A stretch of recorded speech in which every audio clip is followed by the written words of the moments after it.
Oh man, it's hot. Come on. Whew. All right. I'm going to try to get through this without sweating to death. Welcome, everyone, to tonight's meeting of the Clyde Sukeforth chapter of SABR. I am Bruce McClure, the chapter chair, and we always hold our meetings in conjunction with the Gardner-Waterman chapter of SABR in Vermont. Dr. Clayton Truder, chair. And I'm going to bet you Clayton's as hot as we are. Now, before we get started, I want to let everybody know for an upcoming SABR Digital Library book project on Henry Aaron, they're seeking authors to write games project articles on several remaining memorable games from Henry Aaron's career. If you're interested in helping out this project, please email SABR Director Bill Nolan at bill@downtheroadrecords.com, and he can give you some guidance on what is needed and how you can help with this fantastic book that's coming out very soon. So we're going to get started here with our feature presentation in just a minute, but Glenn Vassey's got his hand up. Glenn, go. Unmute. There you go. Yeah, there we go. Yep. Can you hear me? I can go. Bill did say that the game stories, they're pretty set for. Okay. But they have an October 31st deadline for other essays covering other areas of his career and life. So there you go. There's some insight to that. Email Bill Nolan because he could probably use the help, and I think he'd be happy to get some new writers involved with the book. All right, here we go. This is going to be a good one.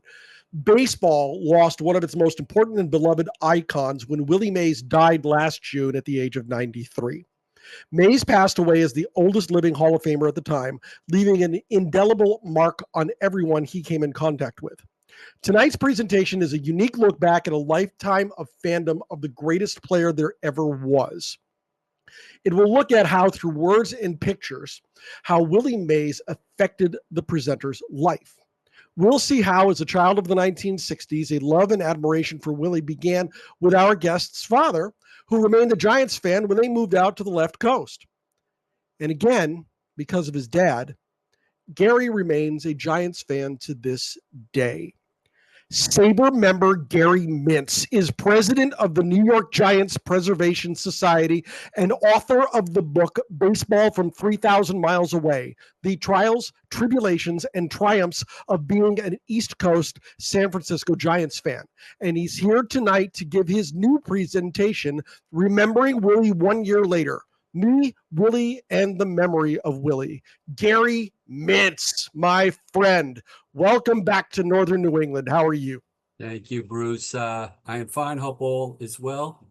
Nice crowd tonight. I want to welcome all the SABR members from the Clyde Sukeforth chapter, and also some members of the New York Giants Preservation Society who are here tonight.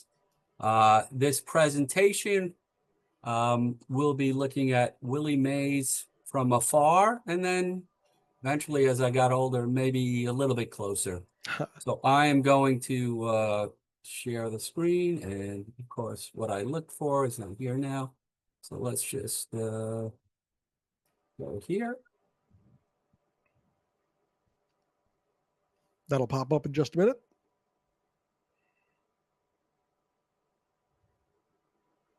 Bruce, are we good? Can you see that? You can see that. You want to hit Molly, where does he go from there? Are we good? Can you see the screen? Yep, we want to make Gary, that we can see the screen, but we need to put it in present mode. Okay. How about slideshow? Yep, that would be it. Great. Okay. Alec cracking a joke saying he won't mince words. Oh, that's funny. At least I'm not called mincemeat. So my presentation tonight is Remembering Willie 1 Year Later, Me, Willie, and the Memory of Willie Mays. This presentation will mostly be devoid of stats. It'll be my feelings about following Willie, and I'm going to get started on that. Just so you're aware of who I am, I'm a 64-year-old retired New York City public school teacher. I live in Huntington, Long Island. I've been married for 37 years, 3 daughters, 2 grandsons. I run the New York Giants Preservation Society. I am a lifelong San Francisco Giant fan for the last 56 years and a lifelong Willie Mays fan. Just other things about me. My mother, this is my mom and me. Mom died 6 months ago. So if you like this presentation, it's dedicated on her behalf. And if you don't like it, it's not dedicated to her. These are my 3 daughters, my 2 grandsons, and my wife. And their significant other, the men in my life, my son-in-law and my 2 grandchildren and the 2 boyfriends of my other 2 daughters. This is my father, Lou Mintz. He is the reason I am kind of who I am today. He worked at the New York City Public Library for close to 45 years. Always happy, always smiling. My hero, really. There's still, he's dead 23 years, and there's not a day goes by when I don't think of him.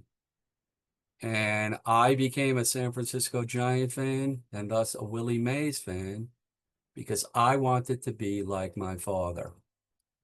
When the Giants did leave New York, he remained a Giant fan, and it was mostly due to Willie Mays. And he would talk to me all the time about Willie Mays and his exploits. And there we see Willie. He told me how he used to hit 4 home runs in a game, how he used to run, stealing bases and causing havoc all around the game and the teams he played against. Yeah, we see him scoring a run against the Phillies. His defensive prowess, of course, the catch. And there he is making the basket catch. Many people think Willie is a 6. Everybody says 5 tools. This cartoon here shows 6 tools. The last one being joy. I beg to differ. I think 6th tool, if he had one, was his baseball acumen. He was a manager on the field. He said this would be devoid of stats, but here are just a few. Hall of Famer, 2-time MVP, 12 gold gloves, 54 World Series champs, 660 home runs, 301 average, 3293 hits, 2-time All-Star Game MVP, 24-time All-Star, and 1951 Rookie of the Year. Bruce, can you guys hear me okay? Everything good? All is well. Great. First game I ever attended was in 1969, August 19th, almost, what is that, 56 years ago, to the day almost. The amazing Mets were on their way to the World Series and becoming the champions. My father took us to a game, and he told me to watch the guy in center field, number 24. Willie, unfortunately, went 0 for 6 that day. However, I became a Willie Mays fan and a Giant fan that night. If you really look at this box score, you'll notice Juan Marichal pitched into the 14th inning in a scoreless game. And I told you my father was great, and he would do anything for me, but I had to go to the bathroom in the bottom of the 14th, and my father would not take me. He made my brother take me, and as we were in the bathroom, there was a roar at Cavernous Shea Stadium, and my brother grabbed my arm, and lo and behold, we came into the side of the field, and Tommy Agee was rounding third base. He had hit a home run, and the Giants lost 1-0, but that did not deter me from becoming a Giant fan and a Willie Mays fan. By the way, my dad had all these nicknames for all the Giants. Bobby the Flying Scott Thompson, Alvin Blackie Dark, but he never called Willie, say, hey, kid. It was always Willie, and you knew who he was talking about. And there you see the first baseball card I would have had of Willie Mays from 1969. This picture is showing you me as a probably 9-year-old kid up in upstate New York during the summers. I'm wearing a San Francisco hat, So you know that I did not jump on the bandwagon when the Giants won their 3 world championships in 2010, 2012, and 2014. This was the handball court, and you see that swing set, which was 9 feet high and 25 feet away from that handball court. We used to play wiffle ball there constantly, and everybody claimed to be the home run champ. And I, of course, when I batted right-handed, was Willie Mays. When I batted lefty, I was Willie McCovey. And I still claim to this day that I am the wiffle ball home run king at the bungalow colony. And here we see the fence by the pool. Why am I showing you that? Because I acted like Willie Mays, putting my glove over that fence and trying to catch, steal a home run away.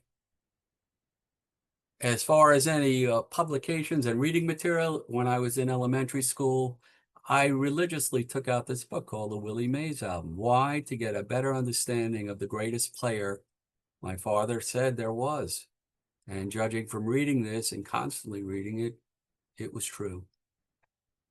Dad would also bring up the sporting news every summer when I stayed at this bungalow colony on Fridays, and Willie Mays was on the cover of the sporting news very, very often. This was really our only way to get any information from a team that was, playing in a different time zone, 3,000 miles away.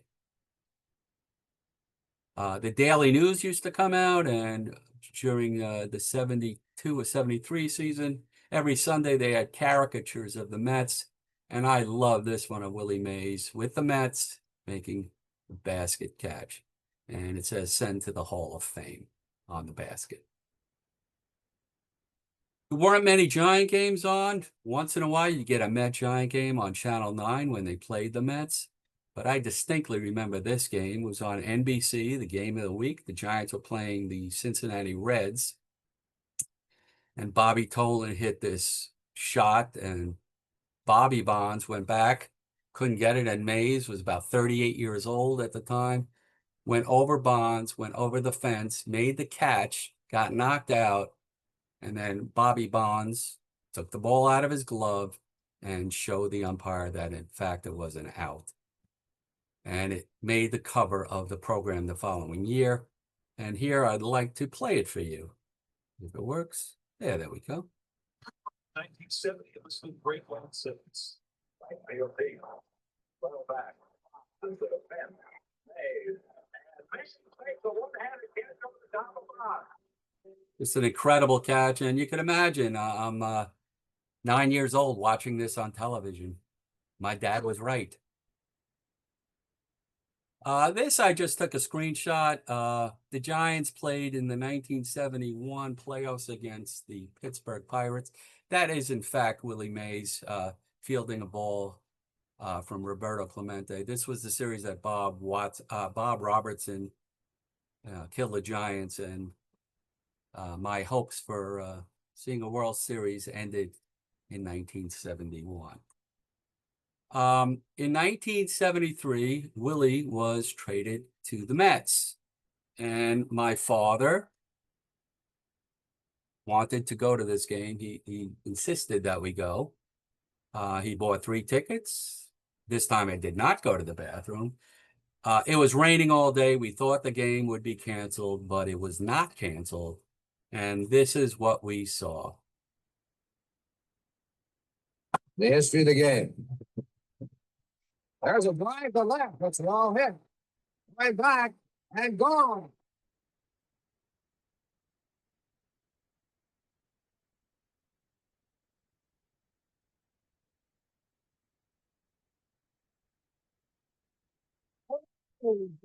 First of the year, and his first at the New York Met, a high fastball. He lays it over the left field fence. To this day, it is the only game that it was okay, in my mind, for the Giants to lose. The place went crazy when he hit it, and it was just an incredible moment to be there. It was Mother's Day. I don't know why my mother let us go, but she let her boys go, so it was nice. The history. The Mets were always on Channel 9, I mean, just an amazing amount of games. And in 73, Willie Mays decided that his career was going to end as a Met. He was often injured, wasn't playing up to the way he should. And I distinctly remember watching this on Channel 9, WOR in New York City.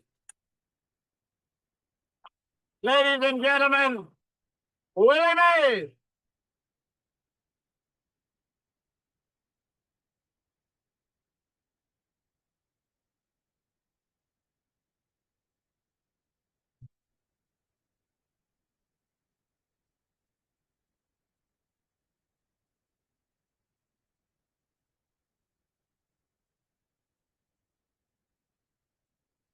As you can hear, the place is going crazy.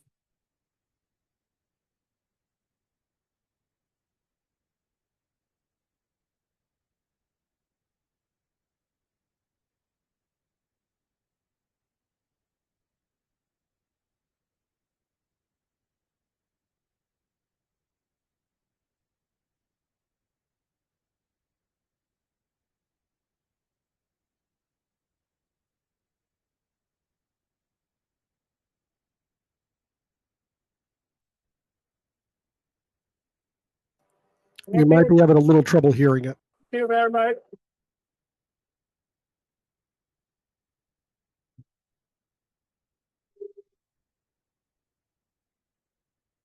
Bruce, let me know if you can't hear it. First of all, I'd like to apologize for taking up a lot of your time because I know this is a pennant race. But as you know, there's one fella here that didn't receive a gift. That's my son, Michael, over here. But as far as I'm concerned, everything that I own, he owns. So the gift, as far as I'm receiving now, tells the story as far as I'm concerned. I'd like to thank the New York Mets for letting me have this day. Even though I know this is America, a lot of kids in my shoes will be very proud as I am today. I'd like to thank all the ball players too for coming out and saying hello to me again. This is a sad day for me. I may not look sad, but it is in my heart right now to have you cheer for me and not be able to do anything about it. I came to New York last year with something in my heart that I'm going back to a strange town. But you let me finish the year out hitting 211. That 211 to me means that I was loved all over the world. And I say to you,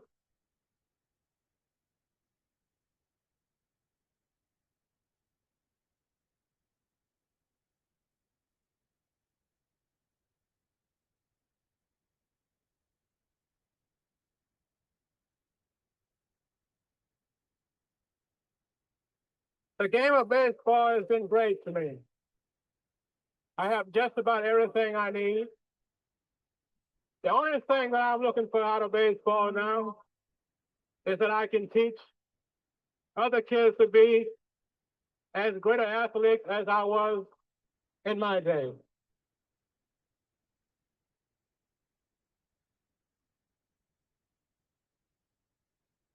Now you may think that's a joke, but that is something from the heart. I love baseball and I played it all the time, but not the way that I love it. And when I find someone that I feel that is worthy of the game of baseball, I will help them. And I said to the team over here, the New York Mets right now, forgive me, because I know this is hard on you as it is on me. Because it is my night, but it is your night. And I hope you go on to win a flag for the New York people.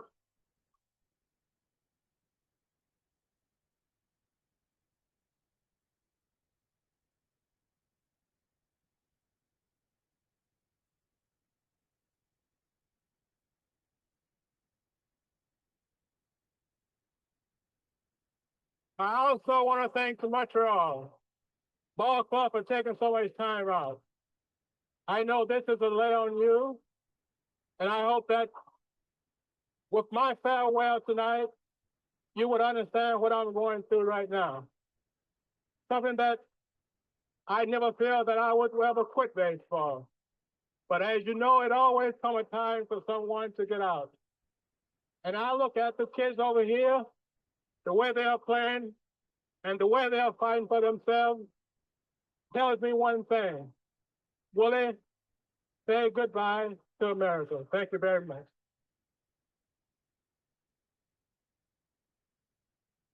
Ladies and gentlemen. So, you know, think about it. Here I am, 12 years old, watching this. I knew Willie Mays as basically, you know, from ages 38 to 42. I did not get to see what many of you saw, the greatest player of all time. But he made such a mark on me, and I know how much this upset my father, that part of his youth was, you know, gone. Like I said, the Mets were on TV a great deal, and I remember in 1977, back then, they had Old Timers Day, and here, coming in from the outfield was Duke Snider, Joe DiMaggio, Willie Mays, and Mickey Mantle. What a fantastic picture that is. In 79, he was elected to the Hall of Fame. Why am I showing you this? It was all during the, you know, in New York. He was such an icon. This was all over, you know, the news that Willie Mays was, you know, almost unanimous Hall of Famer. Didn't get all the votes, but very, very close. This is a picture of Bob Lowry. Bob Lowry was the Giants owner. He bought the team in the mid-70s. And Willie had, him and Mickey Mantle were associated with casinos, you know, just representatives, and they were both kicked out of baseball. And in the 80s, Bob brought Willie Mays back to the Giants, where he belonged, you know, an administrator with the Giants, special assistant. And this is where Willie played, Candlestick Park. I used to watch games. It was, you know, multicolored AstroTurf and wind blowing, and you wondered how he did so well. And one gentleman who did not like that place more than anybody became the Giants' principal CEO, and that was Peter McGowan in 1993. And there we see him, and that's a picture of me with Peter in at Shea Stadium in I believe the late 1990s. Peter decided that the Giants were going to had to have a new stadium, so he privately financed it along with others. And his love for Willie Mays made him make the address 24 Willie Mays Plaza. And this was the opening day ceremonies at Pacific Bell Park. Why am I showing you this? Because when the stadium was open, Willie was everywhere. He was always on TV. He was attending games. So you got to see him much more often on television than I had, you know, as a youngster. Outside of the stadium, they built a statue of him, and they put 24 palm trees right in front of the main entrance to Pacific Bell Park. I lost the greatest Giant there ever was, in my mind, in 2003. My dad left us. He had colon cancer and put up a valiant effort for years. And, you know, he'd come over the house. He didn't even care to see me anymore. He just wanted to see his granddaughters. He loved them to death. He'd come from chemo, and my girls were, you know, little youngsters. Grandpa, can you go get us pretzels? And he would run out to the mall and would get them there. But all of the stuff that I've done in my life since then, I just wish he could have been here to share with me. So in 2004, I was invited out to, I'm sorry, I wasn't invited out. I got tickets to see the 1954 reunion, so the 50-year reunion of the last team that ever won the World Series in New York, the New York Giants, the last New York Giants team to win. And you see Willie there by the G, and Alvin Darks there, and Monty Irvin, and the rest of them. As of today, there are only 6 New York Giants who are alive. And Willie was asked to make a speech, a rousing speech, and he did. He was fabulous. And Willie stood behind his godson, Barry Bonds, despite what many claim that he did steroids. Whether he did or not, that's your call. But Willie was there to, congratulate him on all the milestones. So Willie was on TV a lot, and they'd stop the games, whether it would be to hit 600 home runs or pass Mays' 660 or even break the record. Willie was there. He was there because Bobby Bonds had passed away, and Bobby told Willie that he was the only one that Barry Bonds would listen to. So if he could please take care of him. So he did. I try to introduce my daughters to Willie Mays, like my father did me. They were more concerned actually with going up to Cooperstown and stopping along the way because they knew their father would take care of them with food. So they liked to lead me to believe they were interested, but they weren't, but that was fine with me. I would attend many Cooperstown Hall of Fame weekends, and here was Willie at one of them with Brooks Robinson, Sandy Koufax, Earl Weaver, and I believe that's Goose Gossage in the back. If you're ever there induction weekend, they have all tables lined up on Main Street and people are signing autographs. Willie would be in a basement at Mickey's place opposite the Hall of Fame, and he'd be signing autographs, which I think he deserved to be in the spotlight alone. This group called the New York Giants Historical Society got in touch with me regarding my father's passing. First, there was the New York Giants Nostalgia Society, and then this group he belonged to. And I decided that I would go to these meetings in lieu of my father, Lou.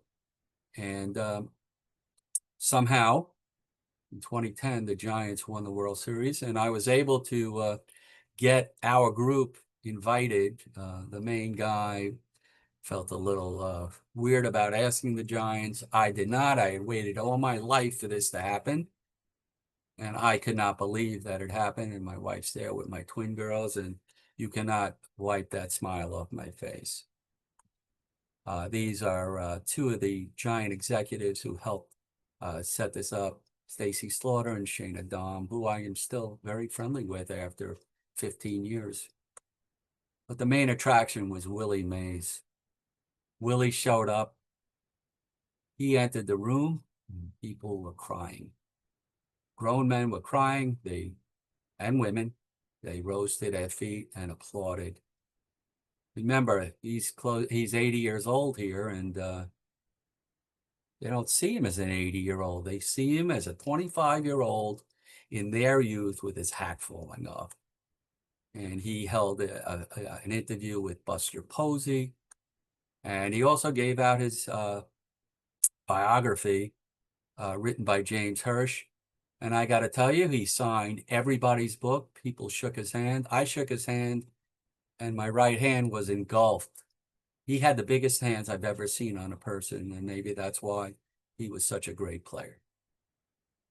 I decided to leave the Historical Society, and I formed the New York Giants Preservation Society. The group was formed to preserve the history and memory of the Giants who played in New York at the Polo Grounds. And you need to know that most of the members are members because they remain San Francisco Giant fans because of Willie Mays moving from New York to San Francisco. And I formed a web page and a Facebook page, and there you see the cover of our Facebook page with Willie making the catch. I was invited out. I was invited out to San Francisco as we came up with an idea that the Giants should celebrate the last game played at the Polo Grounds on September 29th, 1957, which would be the 55th anniversary of the Giants' last game as the New York Giants at the Polo Grounds. And they gave out a replica of the Polo Grounds that night. And there you see, welcome to New York Giants night. I was on the field, introduced my couple of minutes of fame there, and I was on the scoreboard. And then we were told to leave the stadium and to exit the field. And some of the executives said to go to the first base side, and Peter McGowan, who was no longer the head guy, said, "No, follow me." So I was like at a crossroads, and I was like, you know what? I'm following Peter McGowan. So I followed Peter McGowan, and we went through the Giants dugout, and we came to the clubhouse, and there was Willie Mays in Mike Murphy's office. Here I am with the greatest player of all time, not with 100 people at a breakfast, that he signed his book at, but with 7 people.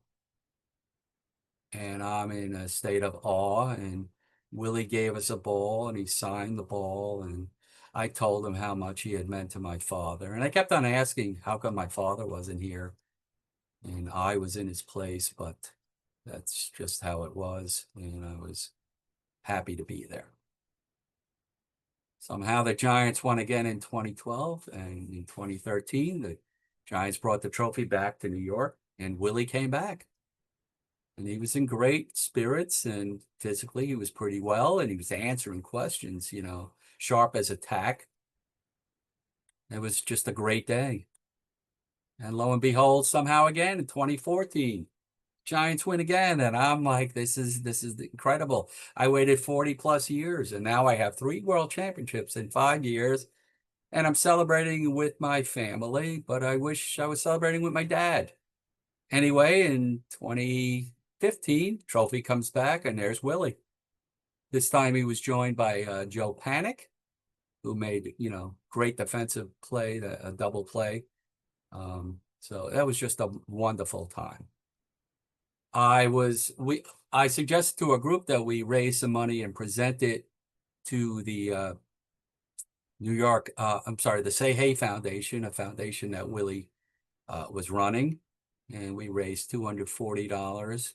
And we also gave money to the Junior Giant Society as a token of our appreciation. In 2015, again, Willie was on TV as President Barack Obama presented him with the Presidential Medal of Freedom. So as I'm getting older, Willie is becoming more of I'm taking a picture with him, even though we don't know who the hell I am, but that's fine. I'm enjoying this, and it's a great thing. We would have our meetings in Lower Manhattan, the Bergino Baseball Clubhouse, and many of our meetings were devoted to Willie, whether it be books, whether it be people talking about him. And there you see some of our members.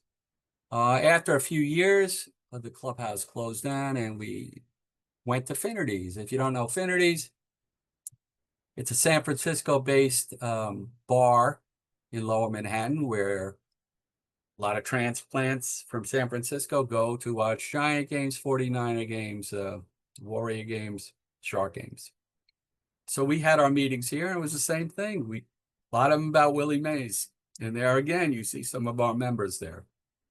So the group is getting up there in age, but we're gaining more and more people to join us. And it's a great thing. And again, the common bond is Willie Mays. Willie led us to, he was best friends with Monty Irvin. And when I was asked to speak at the Monty Irvin statue dedication in Orange, New Jersey, they had cleanups at the Polo Grounds where Willie played. There's a mural that was dedicated to Willie on one of the, I believe, building 1 of the Polo Ground towers. Willie Mays Place, renamed, the street he lived on was renamed.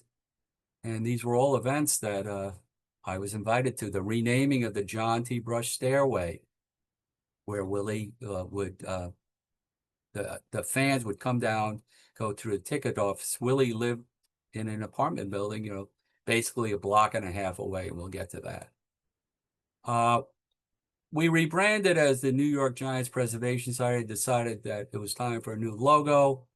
So we have New York and San Francisco being connected. And this was about the time where COVID hit. And this was a hard thing for our group. Remember, a lot of our group members were aged.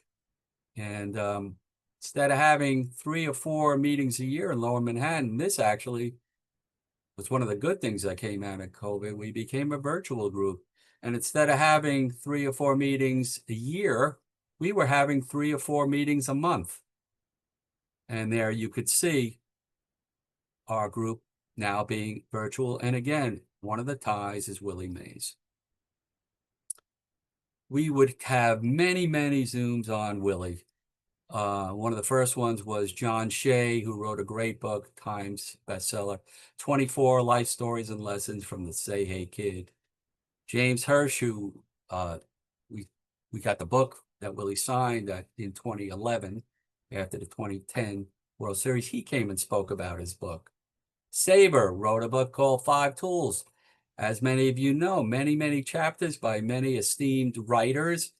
We must have had at least a dozen of these writers speak on Zooms dedicated to Willie Mays. Another SABR book, the team that time won't forget, the 1951 New York Giants, the chapter on Willie Mays and other people who played with him. We had many, many speakers. If you don't have these SABR books, you should really get them. They're fabulous. Chasing Willie Mays by Paul Kosak, another Zoom gentleman who tried to follow Willie Mays until he eventually caught up with him. Willie the Met, Jeff Wagner. This book is, it's a very short book. It's mostly box scores about Willie's short time with the New York Mets.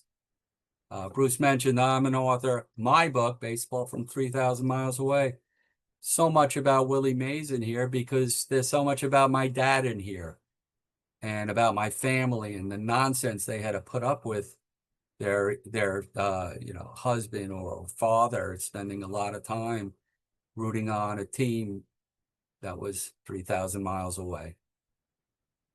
In 2022, I was watching the Mets. They had brought back Old Timers Day, and they had this object covered, and I was watching it. I was like, I think they're going to retire Willie Mays' number. We had written many letters to the Mets, hoping that they would do this, and they have too much going on, and then much to our surprise, they retired his number. It wasn't from our doing. I don't mean it to sound that way at all, because it wasn't. And you could argue the merits of whether his number should be retired or not. This man was a New York icon. He played in New York, went away, came back to New York, much like Henry Aaron did with Milwaukee, Atlanta, and then back to Milwaukee. And Aaron certainly, didn't do much with his time with the Brewers either. I will say it was better than Mays' time with the Mets, but in my opinion, this is the right thing to do. And it's great seeing number 24 up there on the top of left field at Citi Field. A couple of months later, a documentary came out called Say Hey Willie Mays. It's on HBO Max. It is a fabulous documentary on his life, and I'd like to share a brief trailer with you on him. Willie Mays changed the way the game was played. He is the most spectacular baseball player that ever played. None of them could do what Willie Mays could do. You had to experience it to understand what he meant. He was baseball. He dominated the entirety of the game. 660 home runs, 12 gold gloves. He put out over 7,000 baseball players playing center field. Willie was the leader in our team. I wanted 9 guys on that field to play together. Once we play together, we can win. Willie took all the black athletes and hung them on his shoulders. Here's Willie Mays, the first great African-American superstar to show the world that baseball is changing. San Francisco accepted him as an athletic star, but not as a person they wanted to live next door to. He could not buy there. He stated, I'm going to make changes by going out and being the greatest baseball player that I can be. The epitome of Willie Mays was the famous catch in the World Series. 30 yards went to 40 yards, a little further. Killer catches. He stopped a step short of the wall. That catch is one of the greatest athletic performances in sports history. It's difficult right now to even try to explain to you how much I love baseball. I think we have what you call a love affair. There goes Willie Mays, the greatest player to ever play this game. Are you Willie Mays, the greatest baseball player of all time?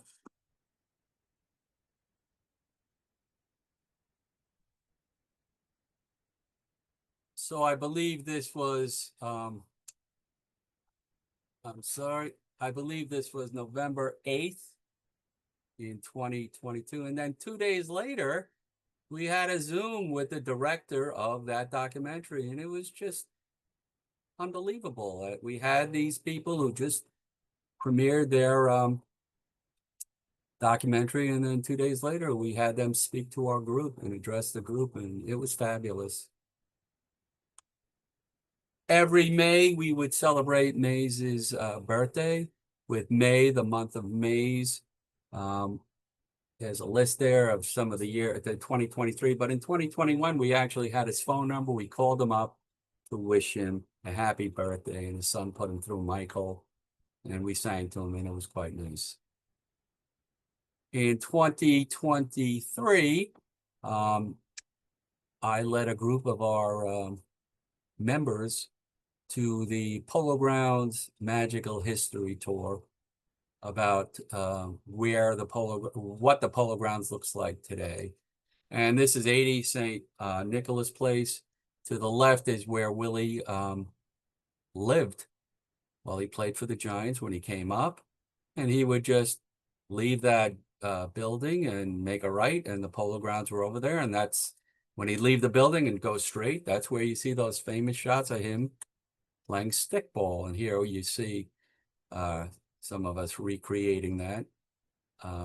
This guy, Ron, lives in the Polo Ground Towers. He likes dressing up in Mays's Minneapolis Millers jersey. And Willie May, he lived on St. Nicholas Place, which was changed to Willie Mays Place. We were invited to that renaming. The Harlem River Driveway became Willie Mays Drive. But all things that, because we were associated with this group, we were invited to, and the Giants recognize us, which is a great thing.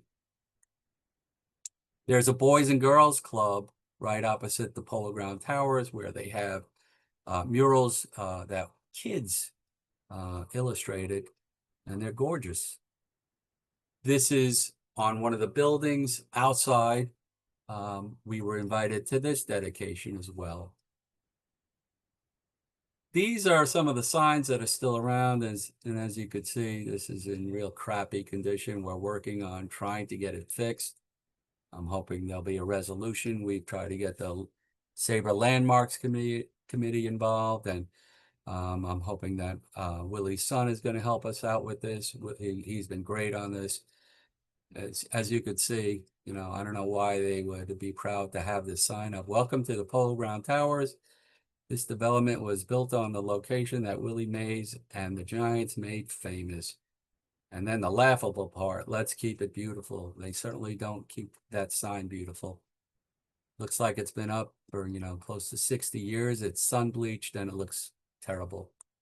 And here you see Hall of Fame baseball announcer John Miller, who came on the tour with us, in front of the home plate sign. And this sign certainly has seen better days. I don't understand how it can't be polished and look like it should look when it was first dedicated in the mid to late 60s. And there you see a picture of our group. We met that day, and there was about 25 of us. We took this 2-hour tour. We had a great time. And it's all thanks to, again, guys love the Giants, and they love Willie Mays. In February 4th, 2024, the Giants decided, because of that number 2424, to honor Willie Mays. It was from Adam Swig came up with the idea. His father, Rick, is a real good friend of mine. And they asked us if we would like to be involved. And I said, of course. So we changed our name to the Willie Mays Preservation Society for a month. And we had a special Zoom meeting where our members would come and speak about Willie. And I did not put a time limit to how long they talked. And as you could see, this Zoom took 3 hours and 10 minutes. Just incredible. But everybody was pouring out their emotions about how great he was, when they saw him play, whatever the case may be. I became friends with John Shea, who wrote the definitive biography on him. And John sent me over a copy of the proclamation on Willie Mays Day in San Francisco, basically right after it happened. And I shared this with all the members, and it was very, very special. We raised money to donate to the Say Hey Foundation. Now, because of this 2424 day, we raised $2,424.24, and we sent it out. And everybody who made a donation was sent back a thank you card that his assistant, Renee Anderson, filled out, put Willie's stamp on, sent a couple of baseball cards, and real classy move on her behalf. By this time, Willie, he couldn't really see anymore, had trouble hearing, and was pretty much going downhill. The Hall of Fame did not know about this until I contacted them about 2424, and they said, we are going to do something special. So any paying admission that day all got the Willie Mays Hall of Fame postcard. Great, great idea on their behalf. I was asked to come out to San Francisco to promote my book in the end of May 2024. It was just the greatest time. I spoke at the Gotham Club. They flew me out there, and again, a lot of the book is about Willie Mays. And one of the guys I met out there, Russ Stanley, the Giant ticket manager, had to take a picture with him. Russ is a great guy, and people were coming up to me, like where I was sitting, and saying hi, and I was like, how did this all happen to me? This is just unreal. I'm really nobody, but it was just an honor that they would come and talk to me. And then on June 18th, as Dixie would know, I was watching the Giants, and they were playing the Cubs, and it was a commercial, and I turned on the Yankee game, and I know Dixie just loves the Yankees as much as I do, and I turned it on hoping to hear that they'd be losing, and Michael Kay told me Willie Mays had died. And it's not that I was in shock, it was just something that you just never felt he would die. He was like Peter Pan. He would go on forever. But unfortunately, that was not the case. So on June 18th, 2024, Willie passed away. So I knew what I had to do. I opened up our Zoom room, and people wanted to come in and just be with other people like they loved and liked from our group. And it wasn't really much of a mourning. It was just, they knew he lived a good life. They just wanted to talk. So we stayed, open for an hour, and we would eventually, and you'll see, held a full-time Zoom on it. But this is what you might have heard that night when he did pass. Today is a very sad day for baseball. It's a sad day for the nation. Hall of Famer Willie Mays passed away at the age of 93 on Tuesday. Icon, legend, transcended his sport.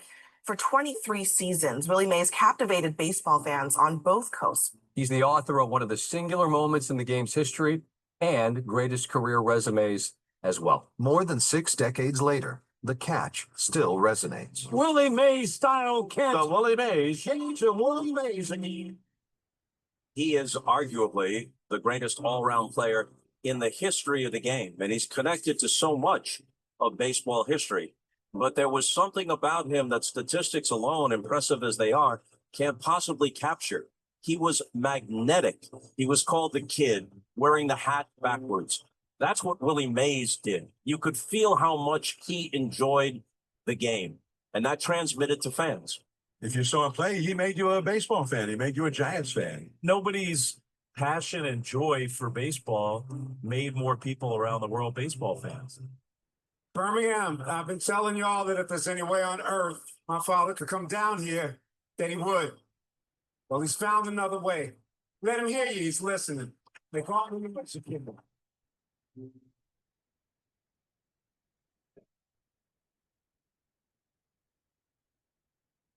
Yes, that you please rise and join all of Major League Baseball in a moment of silence and league-wide tribute for Hall of Famer Willie Mays.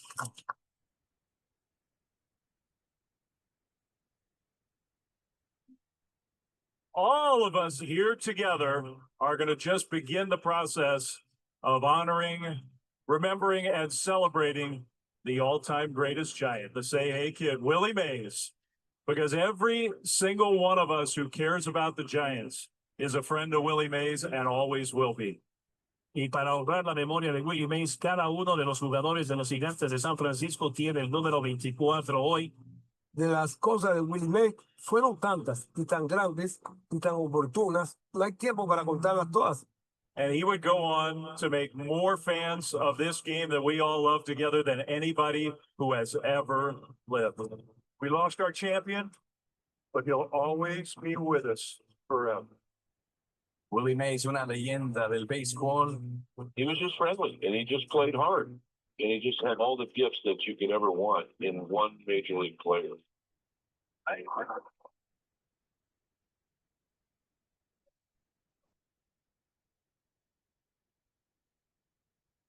Willie Mays will live in our hearts and our souls and our being for the rest of time because he was that special of a player and that special of an individual.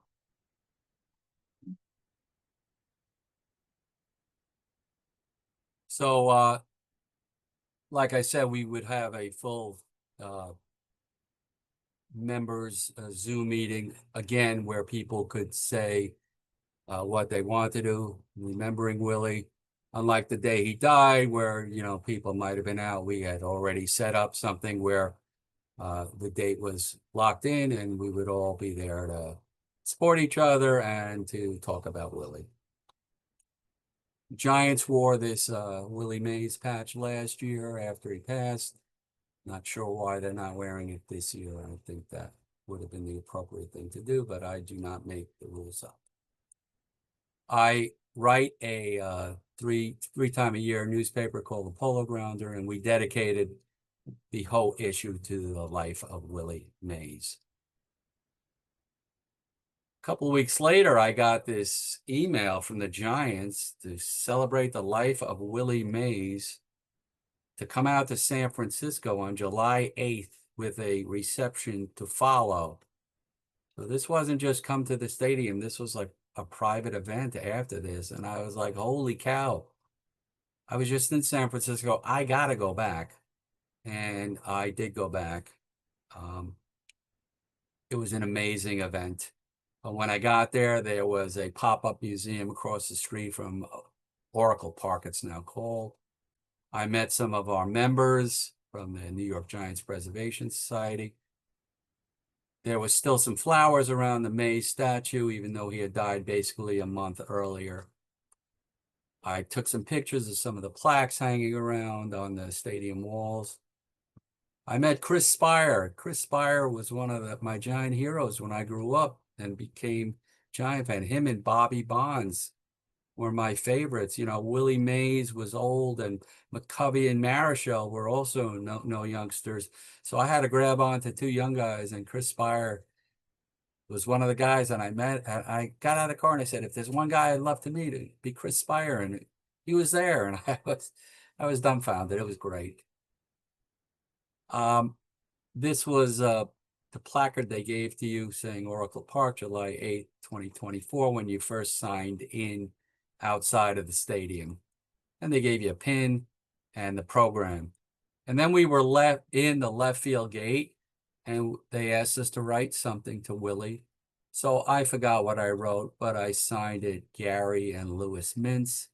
My father had to know how important he was to me as a person and as a Mays and a Giant fan.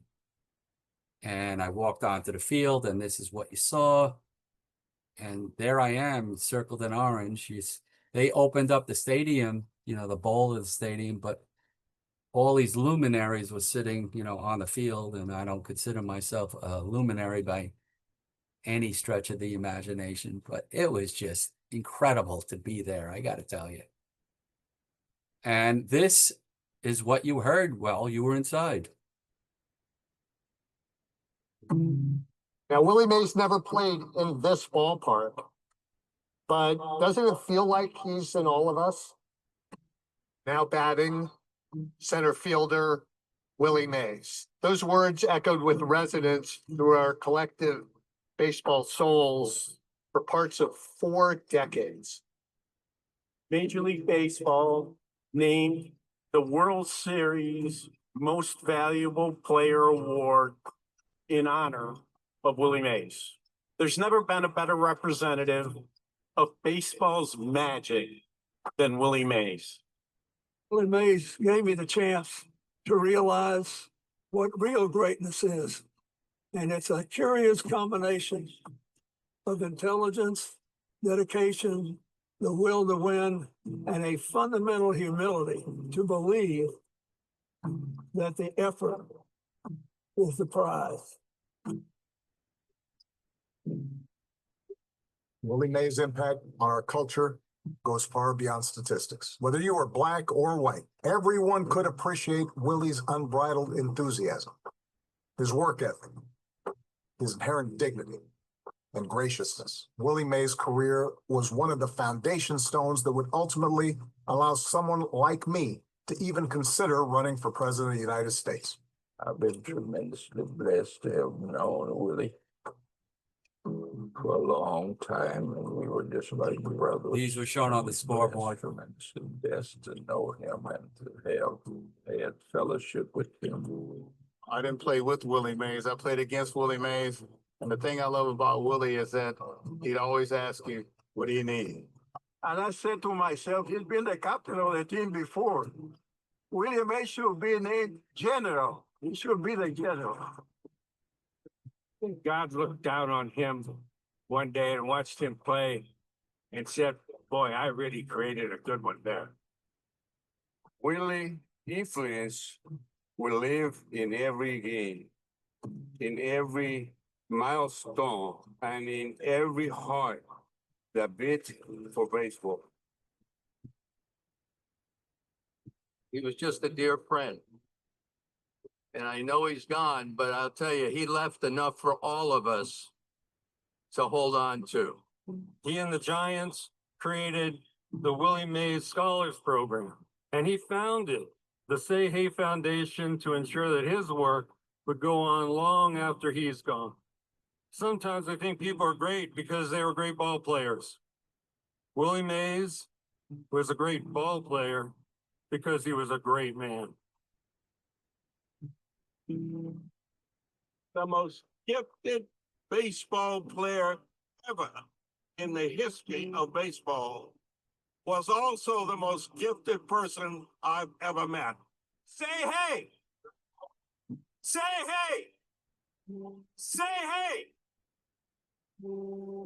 Amazing everything my dad did on the field was. His ability to heal so many, his willingness to live his entire life completely exposed, touching everyone he encountered, is his greatest gift to us. When my father passed, Willie stepped to the plate. I didn't know Willie Mays. I knew Willie as a father figure. He was just a good friend. I didn't know after all these years what Willie was truly you. Forever memories. And like I said about my father, thank you, Willie. Thank you.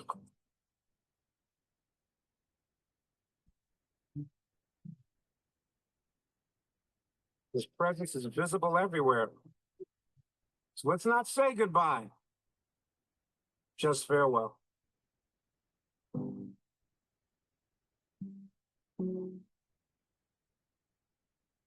It was really incredible to be there. Now, I know we have some people of the Jewish faith and Christian faith. This was not a wake or a shiver.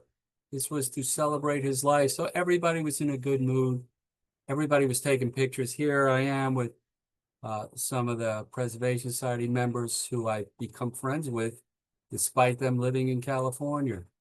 These are the Rupert sisters, Horace Stoneham's granddaughters. John Shea wrote the autobiography with Willie.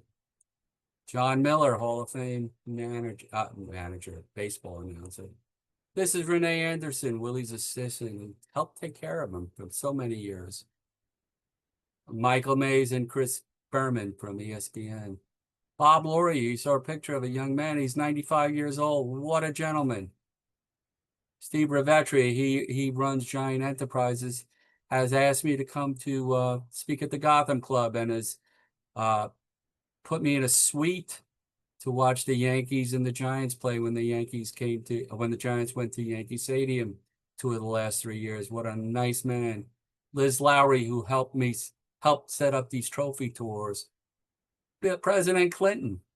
I mean, the Secret Service is leading him out and people are shaking his hand, taking pictures. And I was like, you know what? Why not me? So that's my picture with the president. There I am in center field, and behind that fence there in center field, that's where the celebration took place. There you see his number in circle in gold, memorializing him, and also Orlando Cepeda, who died, a few days later. I got home and I just started taking pictures of, I'm not a memorabilia collector, but stuff I have in my house. This was in my dad's house when he passed away. I wanted to have it. The Catch, Sports Illustrated covers, a painting, illustration they gave out at I think it was SBC Park at the time. It's gone through like 4 different names. One of our members sent me a painting of Willie. Another member, husband passed away, sent me a doll with Willie Mays doll. Some more of the Catches, the statue out by Oracle, another Mays hitting, a Willie Mays clock, some bobbleheads. My daughter bought me the Say Hey Kid ball for Father's Day. There's the ball I got that Willie signed in 2012. I'm going to leave you with this tribute by John Miller. I think it's the best tribute there possibly could be. A baseball legend, an American icon. Willie Mays, the Say Hey Kid, was a true giant of his time. Born in Westfield, Alabama, 1931, Mays began displaying his athletic prowess at an early age. Before he even graduated high school, he was playing center field for the Birmingham Black Barons of the Negro Leagues. In 1951, Mays emerged as a rising star for the then New York Giants. He won Rookie of the Year honors just 4 years after baseball's color barrier had been broken. For the next 23 seasons, his achievements would cement his title as one of the greatest players to ever play the game. In New York, he dazzled crowds at the Polo Grounds and led the team to a World Series championship.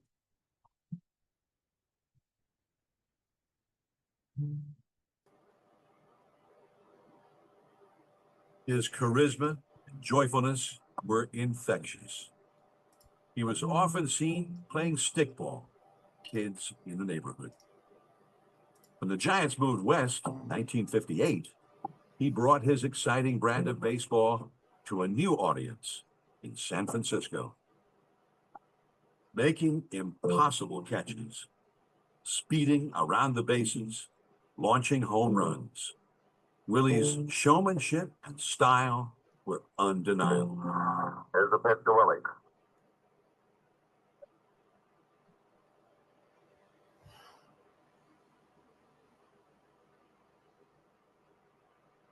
He was one of the greatest home run hitters of all time, with an incredible 660 career homers, even though he missed nearly 2 full seasons serving in the Army during the Korean War.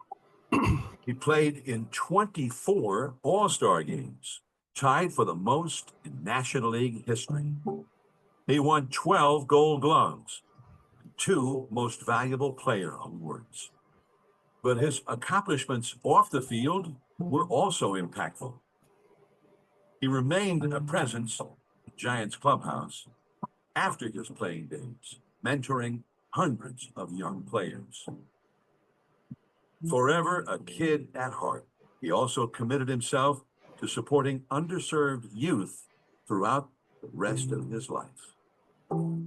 Willie's impact echoes throughout the baseball community, from the tree-lined promenade of Willie Mays Plaza to the halls of Cooperstown. And in 2015, he received the Presidential Medal of Freedom to honor his remarkable contributions to our country and its national pastime.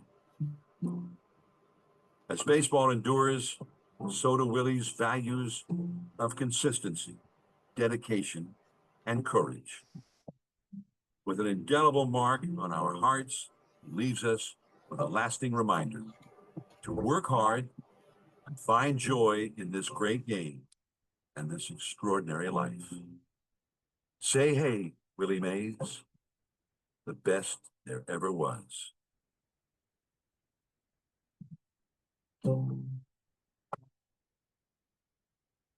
So as I told you, my father passed it down to me, the love affair of Willie Mays. Unfortunately, it might have skipped a generation, but now I have my 5-year-old grandson, Eli, learning about Willie Mays and learning about the Giants. And I hope, I know this was a long program. I hope you enjoyed it, and be happy to take any questions or comments.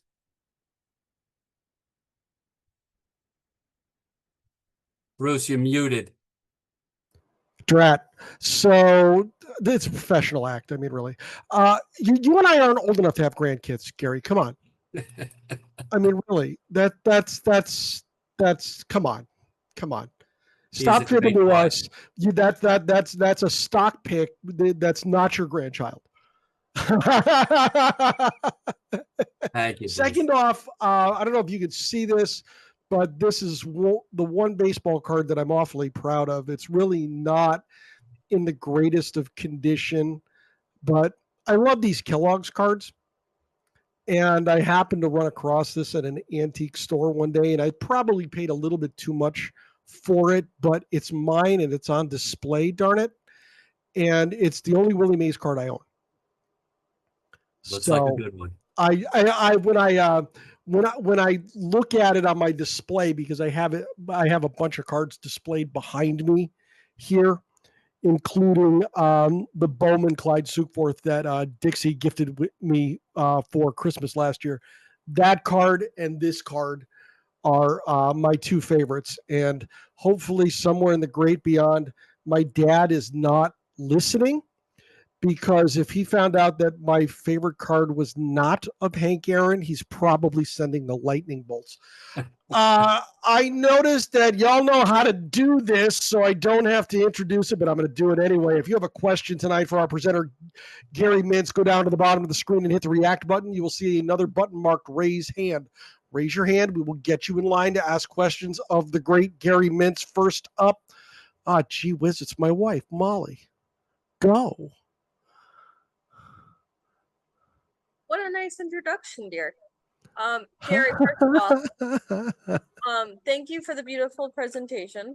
And I was wondering, did you ever see the poem I wrote about Willie Mays? No, I did not. I will have Bruce give me your email and I'll send it over to you so you have that for your group. Wonderful. Thank you. The man Yeah. is not hard to find. Trust me when I tell you. Gary, thank you. It was a beautiful, beautiful presentation. I'm sorry if it was a bit long, but you know, I Gary, wanted to cover all the bases, so to speak. up here in the north, there's no time limits. Okay. No time limits. No judgment. You do what you do. Thank you. Yes. Clay Vassy, go. Hello. I want to say thank you, Molly. Thank you, Bruce. And thank you, Gary. It was a wonderful presentation. And the two of you hosting it, just it makes me so happy. And I just wanted to say that you guys embody the things that we loved about Willie. The humility, the friendship, the willingness to go out of your way for other people. And I want to thank you all and say that is the best possible tribute you can pay to Willie Mays. And that's very valuable to me. And Thank Glenn, please know where right to my right is your artwork. So it's hanging on my wall. I don't want to take it off. Okay. Thank you. I appreciate you, Glenn. Your check's in the mail, by the way. Thank you for those sentiments. That's very nice of you. I've skipped over David, so I got to go to David Krell next. Dixie, you're after David. David Krell, you're up. Gary, I have a theory, and I'd love your input on this. Willie Mays and Hank Aaron and Mickey Mantle were beloved figures and continued to be beloved after they retired from ball playing. Ted Williams and Joe DiMaggio were revered, but maybe not beloved. And I wonder if you can talk about why you think that's so, agree or disagree. I agree. Willie Mays was, he was like a big kid. I don't mean intellectually. I mean, everybody thinks he was gruff at times. He loved being around children. You heard Dusty Baker saying, what do you need? What do you need? And that's all everybody ever said about him. And again, the group I run, which you are part of, and Dave, you've spoken many times, we're a group because of Willie Mays. No Willie Mays, there's no giant historical society. There's no nostalgia society. There's no preservation society. This group lives on because of one guy, Willie Mays, and I don't think you really can say that about the other guys. I mean, it's a different scenario. The Giants did, of course, move 3,000 miles away, but all of those, all five of the guys, I think there were five you mentioned, all phenomenal players, but there was just something about Willie that again, he enters the room and you don't see this 80-year-old man. You saw a kid. And that's why these grown men are sitting there bawling their eyes out, standing and applauding. They remembered their youth, and their youth was watching a young Willie Mays. Dixie, how are you? I'm good. Great program, Gary, of course. We would expect nothing less. Thank you, Dixie. The first game that you saw, what a tremendous game that was. And the irony was not lost on me. The guy who hit the home run to win the game was the center fielder for New York. That's right. I gotta my brother really, or in other words, beat the crap out of me. He was very, very upset. He had missed that, and he unfortunately is no longer with us. He died very young, and he was. I think we would have been very close had he not passed away. He was a prominent lawyer in New York City, but that's unfortunately how it goes. But Marichal, I mean, to be pitching into the 14th inning in a 0-0 game, Just works. another day at the office for Juan. Just another day at the office for Juan. And then, like, from that day on, I became a sick fan, trying to listen to games at night and memorizing the Giant players in their roster. And really, it was like 40 years of wandering before they finally won anything. And I never thought the Giants would win. And they won 3 in 5 years. Don't know if they'll ever win again, but I've made just incredible friendships with some of the people in the Giants organization. They sent me to last weekend. I went to all 3 Giant Met games. They bought me tickets, and I am so grateful to how nice they are to me. And I don't ask them. I won't ask them. It's funny we start mentioning some players because when I was very young, Gary, we won't talk about when that was because you and I are contemporaries. I got to see Cepeda and Marichal both play outside of their time in San Francisco because they both played for the Red Sox. Yep. And, you know, my father every weekend had the Red Sox on. I distinctly remember seeing Marichal pitch for the Red Sox, and Cepeda was their first DH. Right. So, you know, the connections just abound, and it's not, it really springboards off of Willie and his influence on players and their work ethic and their longevity throughout their careers. Greg Fagley, you're next. I promised you. You are up, my guy. How are you? I'm doing great. Hey, Gary, great presentation. Awesome. Hey, I was thinking about your dad, and did he ever tell you stories? Was he able to make it to the Polo Grounds to see a game? He went often. He I don't know what. Molly, did you like General Hospital? The soap opera? So when I was little and I had to stay home sick because my dad was a single dad and I was homesick, my grandma Trent would take care of me and she would watch the soap operas and I would watch them with her. There was a player named Johnny Berardino who turned out to be an actor on General Hospital. My father said that, you know, back then you left the Polo Grounds and you walked to center field through the gate. He said Johnny Berardino spiked him. One of my father's famous stories. And my father would see, I don't know, you know, it's unfortunate. You're a kid. You think your dad's going to live. You don't ask questions. And then it's too late. He would go to see a New York Giant football game and then see the Giants play at the Polo Grounds. So the football game was at Yankee Stadium. So you'd see a doubleheader, a football game. I don't know who played first. You know, the first game, the second game. We'd pass the Major Deacon and you'd always say, you know, the PGs. And he loved the Giants and went to the Polo Grounds very, very often. Well, it sounds like your dad really loved sports. And he was a fan of the Giants before 1951. I'm sorry. Yes, he was. My dad was. Why do you think your dad was attracted to being a fan of the New York Giants baseball team? I mean, was there a player prior to Willie that he was really fond of, or was it because?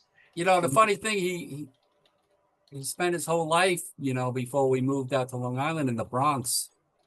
But a lot of, if they didn't root for the Yankees, they rooted for the Giants. Only people in Brooklyn basically rooted for the Dodgers. My dad, you know, he was a really special guy.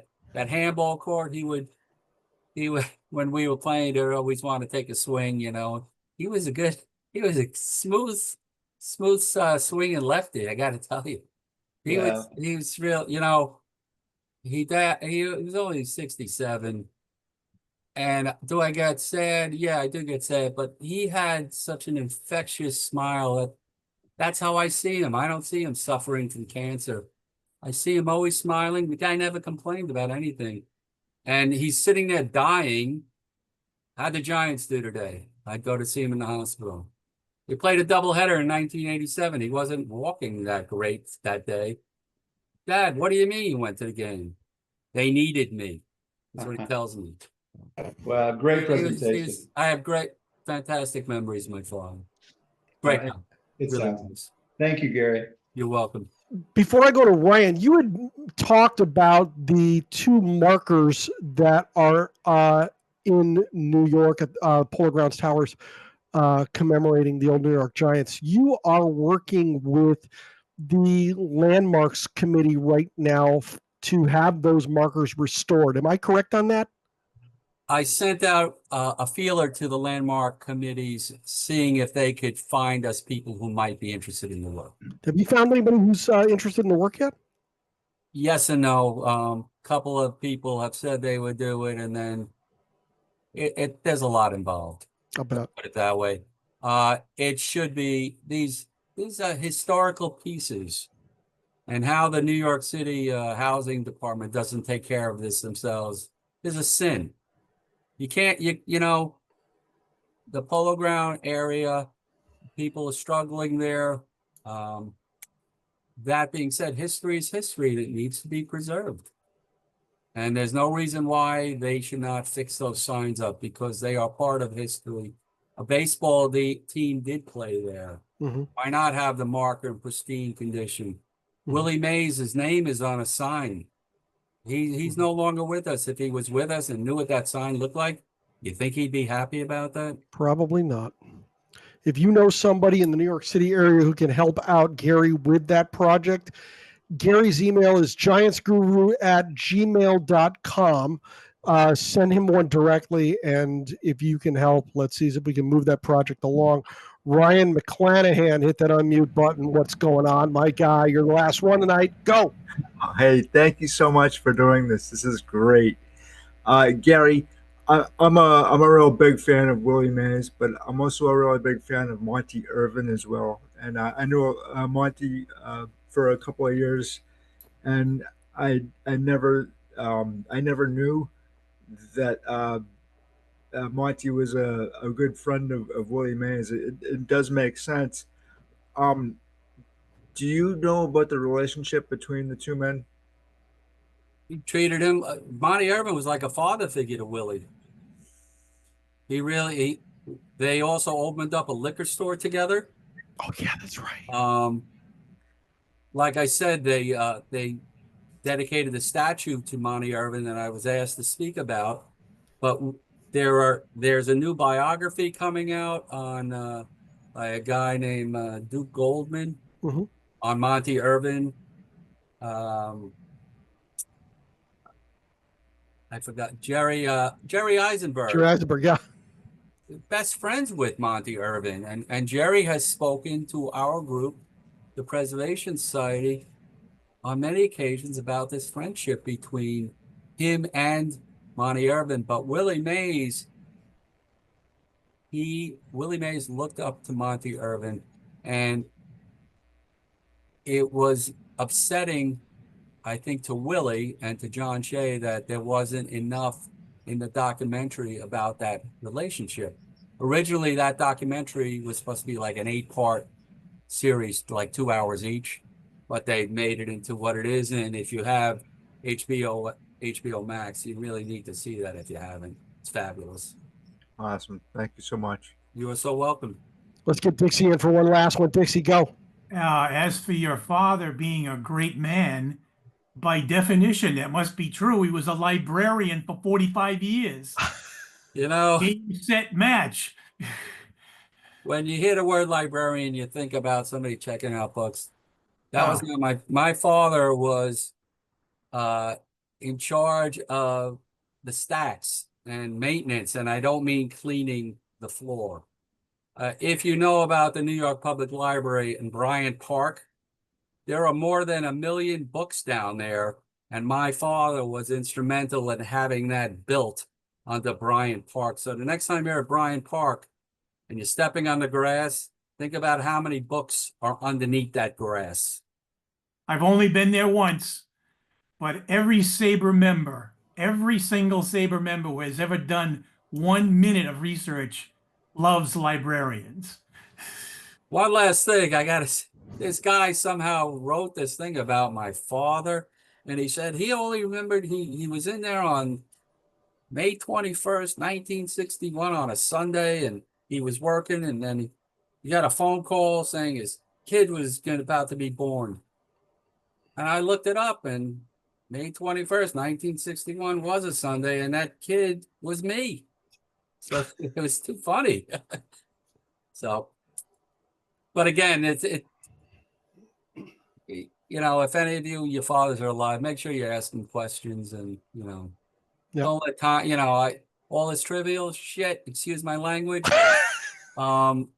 It's not trivial. I should have asked my father all these questions because then I would have answers instead of trying to guess what he might have said. Bruce, I'm sorry for that. That's okay. That's okay. Leave me out. I'm sorry.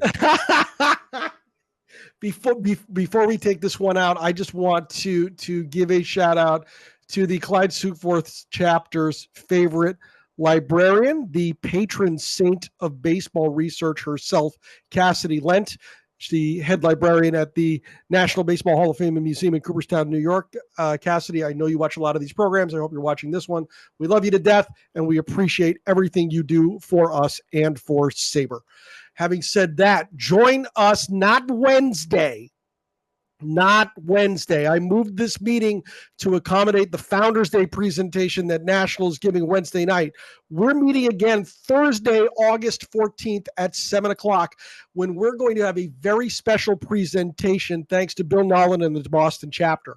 Mark Epstein will be with us to discuss his book on the Cape Cod League, Cape Dreams, a season with the Brewster Whitecaps.